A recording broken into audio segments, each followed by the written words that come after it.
നമുക്കിവിടെ ഒരു ബൈക്കാരൻ ഇടിച്ചിട്ട് ചെറിയൊരു ഇത് കണ്ടില്ല. അതിൻ്റെ ഒപ്പം ടെയിൽ ലാമ്പ് യൂണിറ്റ് പൊട്ടിയിട്ടുണ്ടായിരുന്നു. ശരിക്കും പറഞ്ഞാൽ ടെയിൽ ലാമ്പ് യൂണിറ്റൊക്കെ മിനിമം നിങ്ങൾ മനസ്സിൽ ഇപ്പോൾ ഒരു ഊഹം വെച്ചോ എത്ര രൂപ ആയി ഉണ്ടാവുമെന്ന്. ഇനി ഞാൻ പറയട്ടെ, ഈ ടെയിൽ ലാമ്പ് യൂണിറ്റ് വെറും 900 രൂപയ്ക്ക് ഞാൻ മാറ്റി. 6 ലക്ഷം ടു 8 ലക്ഷം ബഡ്ജറ്റുള്ള നിങ്ങളുടെ കൂട്ടത്തിൽ ആരെങ്കിലും വണ്ടി എടുക്കാൻ പ്ലാൻ ചെയ്ത് ഇങ്ങനെ തിരയുന്നുണ്ടെങ്കിൽ അവരോട് നെക്സയിലേക്കും കൂടി പോയിട്ട് ഇഗ്നിസും കൂടി ടെസ്റ്റ് ഡ്രൈവ് എടുക്കാൻ പറഞ്ഞു. ഗ്രാൻഡായിട്ട് ന്യൂസ്, തിയാഗോ, വേഗണാർ, സ്വിഫ്റ്റ് വേണമെങ്കിൽ നമുക്ക് പരിഗണിക്കാം. ഇതൊക്കെ എടുത്താലും നിങ്ങൾക്ക് വീൽ സൈസ് 13 ഇഞ്ച് അല്ലെങ്കിൽ 14 ഇഞ്ചാണ് എല്ലാ മോഡൽസിനും വരുന്നത്. പക്ഷേ ഈ 6,17,000 ഏറ്റവും ബേസ് വേരിയൻ്റ് എടുത്താലും നമുക്ക് ഇഗ്നിസിൽ 15 ഇഞ്ചിൻ്റെ വീൽ സൈസ് വരുന്നുണ്ട്. ലുക്കിനെ കുറിച്ചൊന്നും ഒരുപാട് പറയണില്ല. ഞാൻ നേരത്തെ പറഞ്ഞ പോലെ വർഷങ്ങളായിട്ട് ഇത് തന്നെ നമ്മൾ കാണുന്നത്. ലുക്കിലൊന്നും ഒരു മാറ്റവും വരുന്നില്ല എന്നുള്ളതാണ്.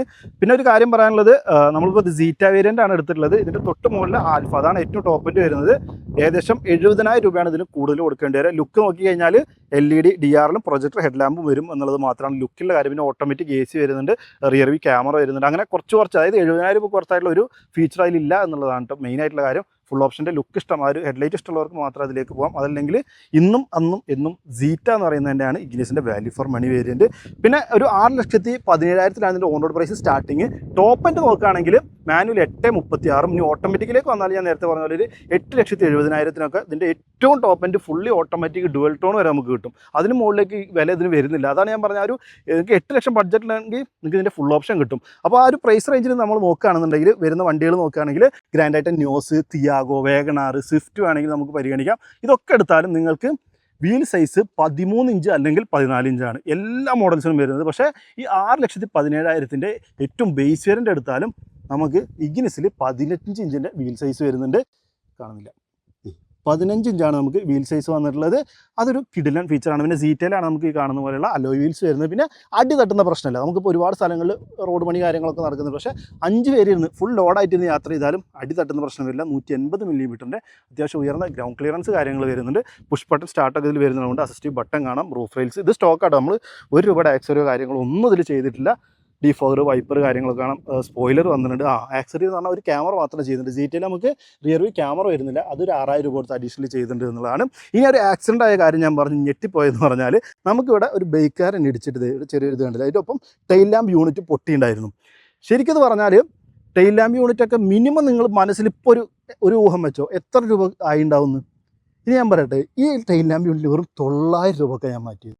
യെസ്, 900 റുപ്പീസിന് ഈ ടെയിൽ ലാമ്പ് യൂണിറ്റ് മൊത്തം മാറ്റി എന്ന് പറഞ്ഞാൽ ആലോചിച്ച് നോക്കി. അപ്പോൾ അത്രയും റണ്ണിങ് കോസ്റ്റ് അല്ലെങ്കിൽ നമുക്ക് മെയിൻ്റനൻസ് കോസ്റ്റ് വളരെ കുറവാണ് എന്നുള്ളതാണ് മറ്റൊരു പ്രധാനപ്പെട്ട കാര്യം പറയാനുള്ളത്. അത് ചെറിയൊരു ക്ലെയിമിൽ തന്നെ കിട്ടി, പെയിൻറ്റ് ചെയ്ത് സെറ്റപ്പ് ആക്കിയിട്ടുണ്ടായിരുന്നു. പിന്നെ നിങ്ങളൊരു ഫാമിലി യൂസിനൊക്കെ ആണെന്നുണ്ടെങ്കിൽ അത്യാവശ്യം വൈഡായിട്ട് ഓപ്പൺ ആവുന്ന ഡോറാണ്. എനിക്ക് തോന്നുന്നു മാരുതിയുടെ എൻട്രി ലെവൽ വാഹനങ്ങളൊന്നും ഇത്രയും വൈഡായിട്ട് ഓപ്പൺ ആവുന്ന ഡോർ നമുക്ക് വരുന്നില്ല. ഉള്ളിൽ കയറി ഇരുന്നാലും അത്യാവശ്യം സ്പേഷ്യസ് ആണ്. നമുക്കിത് ഡീസൻ്റ് ആയിട്ട് ഒരു ഹാച്ച് ബാക്കിൽ നമ്മൾ പ്രതീക്ഷിക്കുന്ന പോലെ ലെഗ് റൂമും നീ റൂമും അതുപോലെ തന്നെ ഹെഡ് റൂം ഒക്കെ വരുന്ന ഒരു വാഹനമാണ്. ഒരു 6 അടി ആയിട്ടുള്ള എനിക്കും ആവശ്യത്തിലധികം ഹെഡ് റൂം വരുന്നുണ്ട് എന്ന് പറയാം. പിന്നെ സ്റ്റോറേജ് ഏരിയ ഇതിൽ എനിക്ക് ഇഷ്ടപ്പെട്ടൊരു കാര്യം കണ്ടോ, പുറകിലെ ഡോറിലായിട്ട് നമുക്ക് സ്റ്റോറേജ് ഏരിയ വരുന്നുണ്ട്. സെൻട്രൽ കൺസോളിൽ പുറകിലും വരുന്നുണ്ട്, മുന്നിലും വരുന്നുണ്ട്, ഫ്രണ്ട് ഡോറുകളിലും വരുന്നുണ്ട്. അങ്ങനെ 7ഓളം ബോട്ടിൽ ഹോൾഡേഴ്സാണ് നമുക്കിതിൽ വരുന്നത് എന്നുള്ളതാണ്. ഇതാണ് ഡാഷ്ബോർഡിൻ്റെ ഒരു view. Steering mount controls, 4 power Windows, നമ്മുടെ ORM ഇലക്ട്രിക്കൽ അഡ്ജസ്റ്റ് വരുന്നുണ്ട്. അവിടെ 7 ഇഞ്ചിൻ്റെ ടച്ച് സ്ക്രീൻ വരുന്നുണ്ട്. ഫുൾ ഓപ്ഷൻ നമുക്ക് 7 ഇഞ്ചിൻ്റെയാണ് വരെ. പ്രധാന മാറ്റം ഇവിടെ AC നമുക്ക് ഈ ഒരു മാനുവൽ AC മാറി ഓട്ടോമാറ്റിക് AC ആവുന്നുള്ളതാണ്.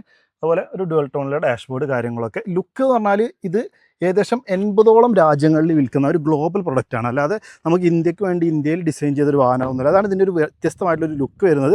ഒരുപാട് പേർക്ക് ഇത് ഇഷ്ടമാണ്. പേഴ്സണലി അതിൽപ്പെട്ട ആളാണ് ഞാനും. അതല്ല, ഇഷ്ടപ്പെടാത്ത ഒരുപാട് പേരുണ്ട്. ശരിക്കും ഇതിൻ്റെ ഒരു റിയർ പ്രൊഫൈലൊക്കെ ഇറങ്ങിയ സമയത്ത് ഒരുപാട് വിമർശനം കേട്ടാണ്. പക്ഷേ അതൊരു ഗ്ലോബൽ പ്രൊഡക്റ്റിൻ്റെ ഒരു ടച്ച് നമുക്കതിൽ കാണാം. ഇന്ന് ഭയങ്കരമായിട്ട് സ്വീകാര്യതയുണ്ട്. ശരിക്കും 2024 വെച്ച് നോക്കുമ്പോൾ ഒരു മാസം 1,600, 1,700, 1,900 ആ റേഞ്ചിലൊക്കെയാണ് ഇഗ്നിസ് വിറ്റതെങ്കിൽ കഴിഞ്ഞ 2025 കണക്ക് നോക്കുകയാണെങ്കിൽ 2,500 കുറയാതെ, അതും നമ്മുടെ സീസൺ ടൈമിലൊക്കെ 3000-ത്തിലധികം യൂണിറ്റാണ് ഒരു മാസം ഇഗ്നിസ് വിറ്റിട്ടുള്ളത്. അതിൻ്റെ ഏകദേശം 45% വിൽപ്പന വർദ്ധിച്ചിട്ടുണ്ട്. അതായത് ഒരു അപ്ഡേറ്റും ഇല്ലാത്തൊരു മോഡലിന് 45% വരെ വിൽപ്പന വർദ്ധിക്കുകയെന്ന് പറഞ്ഞാൽ ആ വണ്ടി കണ്ട് ആളുകൾക്ക് ഇഷ്ടമായി എന്നുള്ളതാണ് കേട്ടോ. പിന്നെ 1-2 കുറവുകൾ പറയാനുള്ളത് ഞാൻ ഓടിച്ചിട്ട് പറയാം. സോ ഡ്രൈവ് ചെയ്യുന്ന സമയത്ത് മെയിൻ ആയിട്ടുള്ള കാര്യം ഇത് ഇപ്പോഴും, അതായത് ഒരുപാട് വാഹനങ്ങൾ ഇറങ്ങിയിട്ട് ഇപ്പോഴും ഇഗ്നിസ് എടുക്കേണ്ട ഒരു പ്രധാന കാരണങ്ങളിൽ ഒന്ന് ഇതിൻ്റെ എഞ്ചിൻ തന്നെയാണ്. അതായത് നമ്മുടെ പണ്ട് നമ്മൾ സ്വിഫ്റ്റിൽ ഓടിച്ച് എൻജോയ് ചെയ്ത് ഓടിച്ച ഒരു 1.2 ലിറ്റർ 4 സിലിണ്ടർ പെട്രോൾ എഞ്ചിനോട് കൂടിയിട്ടാണ് ഇപ്പോഴും ഇഗ്നിസ് വരുന്നത് എന്നുള്ളതാണ്.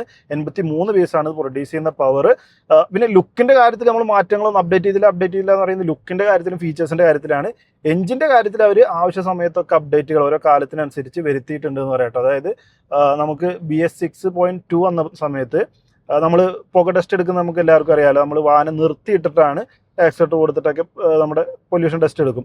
ആ ഒരു ഫിഗർ മാത്രമേ പണ്ട് നോക്കിയിരുന്നുള്ളൂ.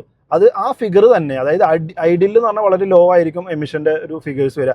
ആ ഫിഗർ തന്നെ നമുക്ക് ഓടുമ്പോഴും കിട്ടണം എന്നുള്ളതാണ് ഒരു അപ്ഡേറ്റ് ഗവൺമെൻറ് കൊടുക്കുന്നുണ്ടായിരുന്നത്. അപ്പോൾ അതിലേക്ക് എഞ്ചിന് മാറ്റങ്ങൾ വരുത്തിയിട്ടുണ്ടായിരുന്നു. അതിൻ്റെ എഞ്ചിൻ മാനിഫോൾഡിൻ്റെ ഒക്കെ ചേഞ്ചസ് ഒക്കെ വരുത്തിയിട്ട് ആ ഒരു എഞ്ചിൻ അപ്ഡേറ്റ് ചെയ്തു.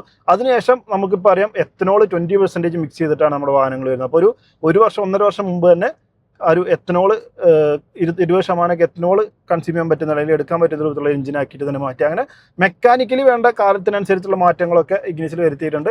ലുക്കിലും ഫീച്ചേഴ്സിലാണ് മാറ്റങ്ങളൊന്നും വരുത്താത്തത്. പക്ഷേ സ്റ്റിൽ ലുക്ക് എനിക്ക് പേഴ്സണലി ഇഷ്ടമാണ്. ഈവൻ ഇൻറ്റീരിയർ അടക്കം ഇതിൻ്റെ ഡാഷ്ബോർഡ് ഡിസൈൻ കാര്യങ്ങളൊക്കെ നോക്കിയാലും നമ്മൾ ആ ഉരുണ്ടിരിക്കുന്ന ആ ഒരു ഷേപ്പൊക്കെ മാറി കണ്ടോ, മനോഹരമായിട്ടുള്ളൊരു ഡിസൈൻ കാര്യങ്ങൾ വ്യത്യസ്തമാണെന്നുള്ളതാണ്, യുണീക്കാണെന്നുള്ളതാണ്.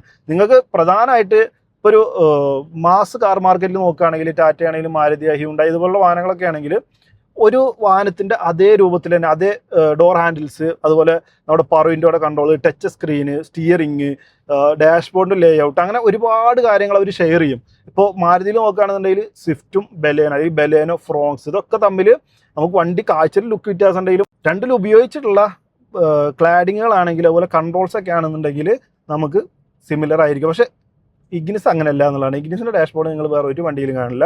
അതുപോലെ ഇതിൻ്റെ ഒരു MID അല്ലെങ്കിൽ മീറ്റർ കൺസോൾ നിങ്ങൾ വേറെ ഒരു വണ്ടിയിലും കാണില്ല. നമുക്ക് ഈ ഒരു സെഗ്മെൻറ്റിലൊക്കെ വാഗണാറിലൊക്കെ നിങ്ങൾ 1.2 അതായത് ZX എടുത്താലേ നിങ്ങൾക്ക് ടാക്കോമീറ്റർ കിട്ടുള്ളൂ. ഇതിൽ നമുക്ക് RPM മീറ്റർ കാര്യങ്ങളൊക്കെ ബേസിന് മുതൽ കൊടുത്തിട്ടുണ്ട്. അങ്ങനെയുള്ള ഒരുപാട് കാര്യങ്ങൾ, ഇതിൻ്റെ യുണീക്കായിട്ടുള്ള ഒരുപാട് കാര്യങ്ങൾ നമുക്ക് എൻജോയ് ചെയ്യാനുണ്ട് ഡ്രൈവ് ചെയ്യുന്ന സമയത്ത് എന്ന് പറയാം. പിന്നെ അതിൽ എഞ്ചിൻ്റെ പെർഫോമൻസ് പ്രത്യേകിച്ച് എടുത്ത് പറയേണ്ട. കാല് കൊടുത്താൽ നമ്മളിപ്പോൾ AMT ആയിട്ട് കൂടി നമ്മൾ കാല് കൊടുക്കുന്ന സമയത്ത് നമുക്ക് പവർ കിട്ടും. ഓട്ടോമാറ്റിക് അതായത് ഓവർടേക്കിംഗ് ആണെങ്കിലും കോൺഫിഡൻ്റ് ആയിട്ട് നമുക്ക് ഓവർടേക്ക് ചെയ്ത് കൊണ്ടുപോകുക എന്നുള്ളതാണ്. അത് ഭയങ്കര രസമാണ് കേട്ടോ. മാനുവലാണെങ്കിൽ ഇതിനേക്കാളും ഫണ്ണാണെന്ന് മാത്രമല്ല, നമുക്കൊരു റെസ്പോൺസ് നമുക്ക് ഈ ചെറിയ എഞ്ചിൻ നിന്ന് എങ്ങനെ കിട്ടുന്നതെന്ന് തോന്നിപ്പോകും. അത്തരത്തിൽ നമുക്കൊരു സർപ്രൈസിങ് ആയിട്ടുള്ള ഒരു പവർ ഡെലിവറി തരുന്നൊരു വാഹനമാണെന്ന് പറയുന്നത്. വാഹനം ചെറിയ വാഹനമാണ്, അത്ര വെയിറ്റും വരുന്നുള്ളൂ.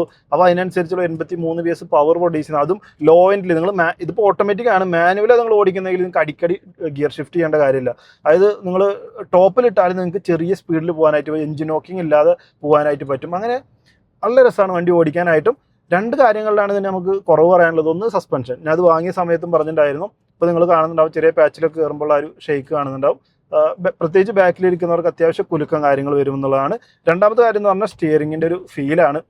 ഭയങ്കര ലേറ്റാണ്. നിങ്ങളൊരു സ്റ്റാർട്ടിങ് ആളാണ്, ഇപ്പോൾ പറഞ്ഞ പോലെ ലൈസൻസ് എടുത്തിട്ടുള്ളൂ, അല്ലെങ്കിൽ സിറ്റിയിലാണ് കൂടുതൽ ഓടിക്കുന്നതെങ്കിൽ അടിപൊളിയാണ്, അതിൽ വേറെ പരാതിയൊന്നുമില്ല. പക്ഷേ അത്യാവശ്യം നമ്മൾ കുറച്ച് നല്ല ബെറ്റർ ആയിട്ടുള്ള ഒരു വാഹനം ഓടിച്ച ആളുകൾക്ക് സ്റ്റിയറിങ് ഒരു ഫീലില്ലാത്ത പോലെ ഇങ്ങോട്ട് വെച്ചാൽ അവിടെ ഇരിക്കും, ഇങ്ങോട്ട് വെച്ചാൽ ഇവിടെ ഇരിക്കും, ആ രൂപത്തിലാണ് നമുക്കൊരു റിട്ടേൺ വരുന്നതോ അല്ലെങ്കിൽ മൊത്തത്തിലൊരു നമുക്കൊരു ഫീല് തരുന്നില്ല സ്റ്റിയറിങ്. ഒരു ചില സമയത്തൊക്കെ നമ്മളൊരു സ്റ്റേറ്റിലെത്താറുണ്ട്, നമുക്ക് ചിലപ്പോൾ ഒരുപാട് കാര്യങ്ങൾ ഒരുപാട് പണികൾ കിടക്കുന്നുണ്ടാവും, പക്ഷെ നമുക്ക് ഒന്നും ചെയ്യാൻ മൂടില്ലാതെ, ഈവൻ നമുക്കൊന്ന് നീച്ച് അപ്പുറത്തേക്ക് പോകാനോ ജസ്റ്റ് ഒരു ഫാനിൻ്റെ സ്വിച്ച് ഇടാൻ പോലും മടിയായിട്ടിരിക്കുന്നത്, അങ്ങനെ ഒരു സമയം ഉണ്ടാവില്ല.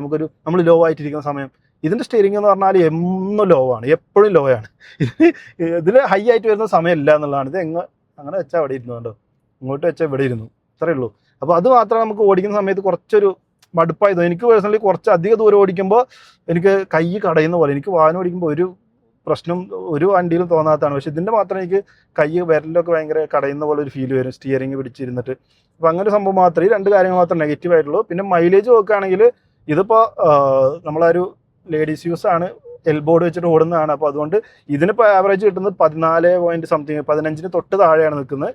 നോർമലി മാനുവലാണെങ്കിൽ നമുക്കൊരു 17 കുറയാത്ത മൈലേജ് കിട്ടേണ്ടതാണ്. ഈവൻ ഇതിനാണെങ്കിൽ ഓട്ടോമാറ്റിക് ആണെങ്കിൽ അത്യാവശ്യം നമുക്ക് ഇതിൻ്റെ ഒരു ത്രോട്ടിൽ നമ്മൾ കൊടുക്കാൻ പഠിച്ച് നമ്മൾ ഓടിക്കുകയാണെന്നുണ്ടെങ്കിൽ 17 കുറയാത്ത മൈലേജ് ഈ ഒരു പെട്രോൾ എഞ്ചിൻ നമുക്ക് കിട്ടുമെന്നുള്ളതാണ് കേട്ടോ. അപ്പോൾ എന്തായാലും പറഞ്ഞു വന്നത് ഇത്രയേ ഉള്ളൂ. ഇന്നും ഇഗ്നിസ് വാലിഡ് ആണ്. ഈ ഒരു ഭയങ്കര കോമ്പറ്റീഷനുള്ള മാർക്കറ്റിൽ നമുക്കിപ്പോഴും എടുക്കാൻ പറ്റുള്ള ഒരു മോഡൽ തന്നെയാണ് ഇഗ്നിസ്. ആ ഒരു പഴയ നമ്മുടെ എഞ്ചിൻ്റെ സ്ക്രീനും അതേ സ്റ്റിയറിംഗ് കൺട്രോൾസും കാര്യങ്ങളൊക്കെ വരുന്നു. പിന്നെ ഞാൻ പറഞ്ഞ പോലെ മെയിൻ്റനൻസ് കോസ്റ്റ് വളരെ കുറവാണ്. അതിൽ ആഡ് ചെയ്യേണ്ട ഒരു കാര്യം എന്താ വെച്ചാൽ, ഇപ്പോൾ ഒരേ എഞ്ചിനും ഒരേ പ്ലാറ്റ്ഫോമിൽ വരുന്ന വാഹനങ്ങളാണ്, ഒരേ കമ്പനിയുടെ വാഹനങ്ങളാണെങ്കിൽ പോലും നമുക്ക് 2 സർവീസ് കോസ്റ്റാണ് അവർ ഈടാക്കുക. അത് എങ്ങനെയാണെന്ന് വെച്ച് കഴിഞ്ഞാൽ, ഇപ്പം മാരുതി സ്വിഫ്റ്റ് ഒരേ എഞ്ചിനും അതേ പ്ലാറ്റ്ഫോം അതേ എഞ്ചിൻ ഉപയോഗിക്കുന്ന നമ്മുടെ ബലേനോയും തമ്മിൽ നിങ്ങൾ സർവീസ് സെൻറ്ററിൽ കയറ്റുകയാണെങ്കിൽ നിങ്ങൾക്ക് പീരിയോഡിക് സർവീസിന് തന്നെ ബലേനോക്ക് നിങ്ങൾ കൂടുതൽ പൈസ കൊടുക്കേണ്ടി വരും. ഇനിയിപ്പോൾ ബലേനോയും ഫ്രോങ്സും തമ്മിൽ നോക്കുകയാണെങ്കിൽ പീരിയോഡിക് സർവീസിനും അതിൻ്റെ സ്പെയറിന് നിങ്ങൾ ഫ്രോങ്സിന് കൂടുതൽ പൈസ കൊടുക്കേണ്ടി വരും. ഒരേ എഞ്ചിനാണ്, ഒരേ ഓയിലാണ് യൂസ് ചെയ്യുക, ഒരേ ഫിൽറ്ററാണ് വരുന്നത്. അങ്ങനെയൊക്കെ ആണെങ്കിലും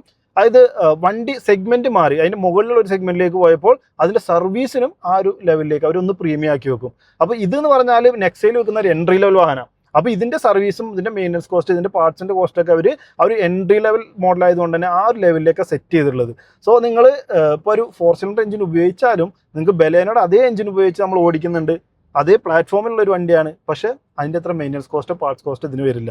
അങ്ങനെ ഒരു അഡ്വാൻറ്റേജ്. അത് മാരുതിയുടെ മാത്രമല്ല ഏത് ബ്രാൻഡിക്ക് പോയാലും നിങ്ങൾക്ക് i20ക്ക് പോയാലും i10 എടുക്കുമ്പോഴും ഒരേ പെട്രോൾ എഞ്ചിനാണ് വരുന്നത്. പക്ഷേ i20ക്ക് നിങ്ങൾ സർവീസ് കോസ്റ്റ് കൂടുതൽ വേണ്ടി വരും. കാരണം വാങ്ങുമ്പോൾ നമ്മൾ അതിന് വില കൂടുതൽ കൊടുക്കുന്നുണ്ട്. അത് കുറച്ചുകൂടി ഉയർന്ന സെഗ്മെൻ്റ് ആണ്. അപ്പോൾ നമ്മൾ സ്വാഭാവികമായിട്ട് സർവീസ് കോസ്റ്റ് അവർ കൂടുതൽ വാങ്ങും ഒരേ കാര്യം യൂസ് ചെയ്താലും എന്നുള്ളതാണ്. അപ്പോൾ അങ്ങനെയുള്ള ബെനിഫിറ്റുകളൊക്കെ നമുക്ക് ഇതിലേക്ക് വരുമ്പോൾ ഉണ്ട്.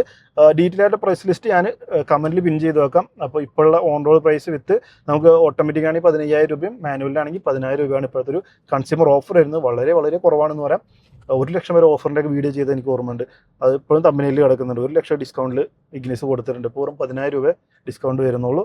വാഹനത്തിൻ്റെ അവൈലബിലിറ്റി കുറവാണ് അത്യാവശ്യം സെയിൽ കാര്യങ്ങളായപ്പോൾ. എന്തായാലും നിങ്ങൾ ഒരുപാട് പേര് ഇഗ്നിസ് ഉപയോഗിക്കുന്നവരുണ്ടെന്ന് എനിക്ക് വ്യക്തമായിട്ട് അറിയാം. അപ്പോൾ നിങ്ങളുടെ എക്സ്പീരിയൻസ് ഒക്കെ ഒന്ന് കമൻറ്റ് ചെയ്ത് അറിയിക്കുക. അപ്പോൾ ഒരു 6 ലക്ഷം ടു 8 ലക്ഷം ബഡ്ജറ്റുള്ള നിങ്ങളുടെ കൂട്ടത്തിൽ ആരെങ്കിലും വണ്ടി എടുക്കാൻ പ്ലാൻ ചെയ്ത് ഇങ്ങനെ തിരയുന്നുണ്ടെങ്കിൽ അവരോട് നെക്സയിലേക്കും കൂടി പോയിട്ട് ഇഗ്നിസും കൂടി ഒന്ന് ടെസ്റ്റ് ഡ്രൈവ് എടുക്കാൻ പറഞ്ഞു. എന്തായാലും ഇഗ്നിസിനെ കുറിച്ചുള്ള അഭിപ്രായം താഴെ കമൻറ്റ് ചെയ്ത് അറിയിക്കുക. വീഡിയോ ഇഷ്ടപ്പെടുന്നതായിരിക്കും. വീഡിയോ ഇഷ്ടപ്പെട്ടാൽ ലൈക്ക് ചെയ്യണം, ഷെയർ ചെയ്യണം, ചാനൽ മറക്കാതെ സബ്സ്ക്രൈബ് ചെയ്യണം, സപ്പോർട്ട് ചെയ്യണം. വീഡിയോ കണ്ടതിൻ്റെ ഒരുപാട് നേരത്തെ വീഡിയോയിൽ കാണാം. Bye bye.